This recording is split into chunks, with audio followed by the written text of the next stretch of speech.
Morning mga kabosing. Magluluto po tayo ngayon ng crispy sisig. Ito pong crispy sisig na to, yan po ay nailaga ko na po yan sa sibuyas, bawang, paminta, asin, at laurel. Ang pagkalaga ko po yan, ayan na po ay pinirito ko na rin po. At siya po tinagtad ko na rin po. Meron po tayo dito mga rekado. Tulad po ng kalamansi, luya, siling tulis, siling pula, bawang, at sibuyas. At meron din po tayo ditong mayonnaise. At maglalagay din po tayo dito ng chicharon. Ngayon, igigisa po natin to. Pagsasama-samahin na po natin ang lahat ng rekado dito po sa ating tinagtad na mukha o pisngi ng baboy. So, ilalagay po tayo dito ng mantika.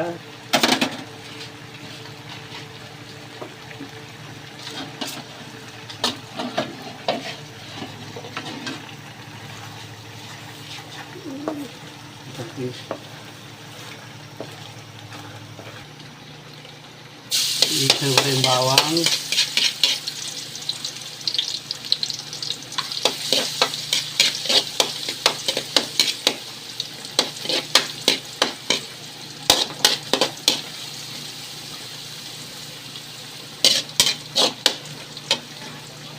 Good morning!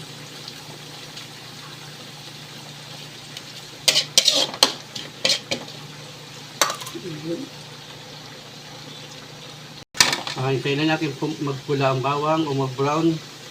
Saka ilagay na ho natin ang luya. Ilagay natin ang luya.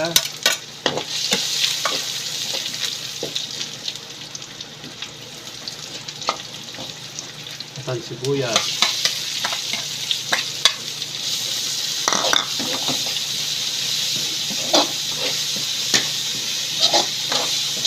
Ito naman na hindi natin lulutuin mabuti ang sibuyas.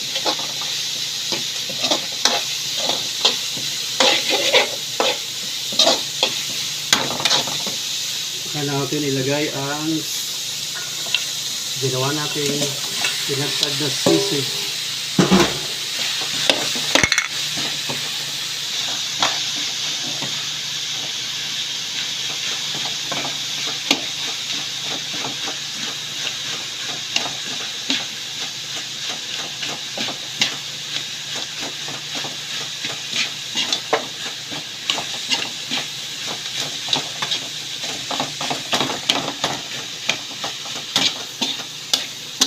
Hanggang magsama-sama lahat ng mga rekado.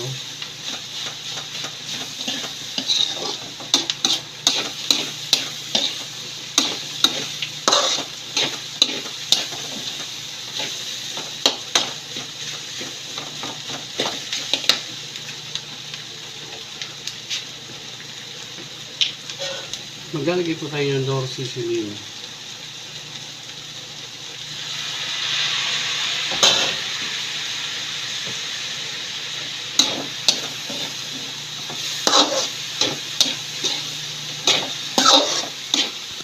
Ilalagay po tayo dito ng magic sarap. Depende po sa inyo kung anong panimpla ang ilalagay ninyo.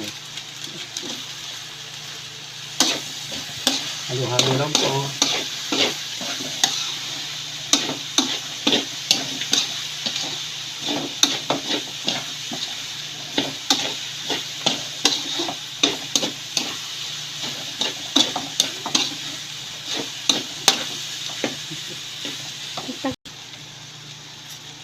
Nalagyan na po natin ng sili.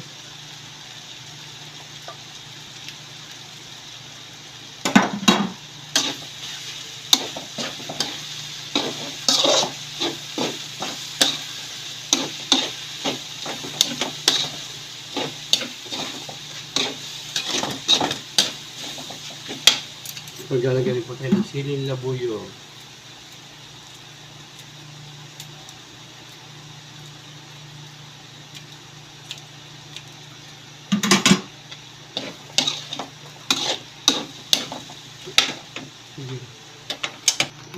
Ilalagay po tayo ng chicharon. Depende rin po sa inyo kung gaano karami gusto ilagay ng chicharon.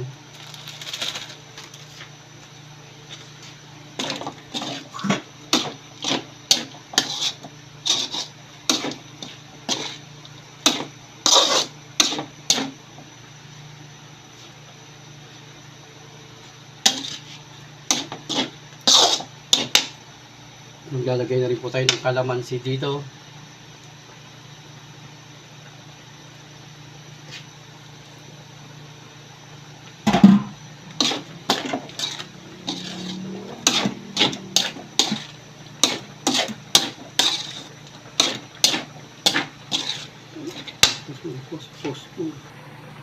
Okay, maglalagay na po tayo ng mayonnaise. Depende po yan saan yung daming ilalagay ng mayonnaise.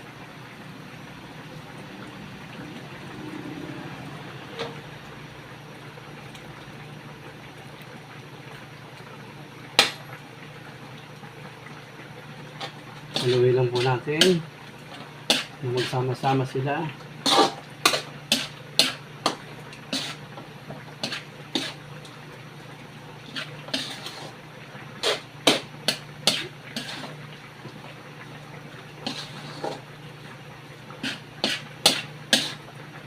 Yan, okay na po yan. Luto na po yan.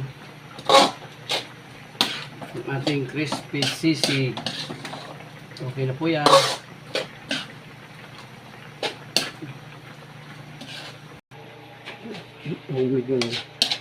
Okay, sasali na po natin ng sisig. Okay na po ito.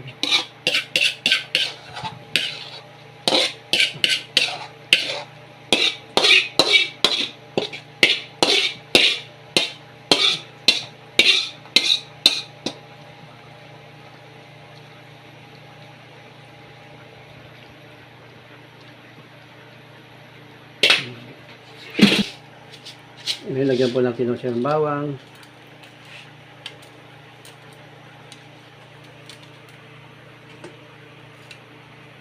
Okay, tapos na po ang ating crispy sisig. Thanks for watching.